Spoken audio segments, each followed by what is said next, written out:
Se confronter aux œuvres d'Egon Schiele est toujours une expérience saisissante. Et quand on pense qu'il est mort à 28 ans, il a tout de même réussi à marquer tout le XXe siècle.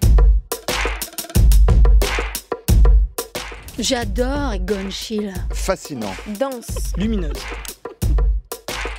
Donc l'exposition Schiele présente tout un ensemble de pièces plutôt resserrées sur la partie graphique. Il y a quelques peintures, mais la plupart du temps ce sont des dessins, ce qui permet de se rendre compte de la puissance de la ligne chez Schiele, une ligne qui pourrait être une caresse au début et qui devient très vite une griffure, une gifle. En tout cas, elle fait rougir les chairs. Chez Schiele, tout est corps et cette représentation des corps passe par une ligne qui trace une frontière entre la vie humaine et le vide qui l'entoure.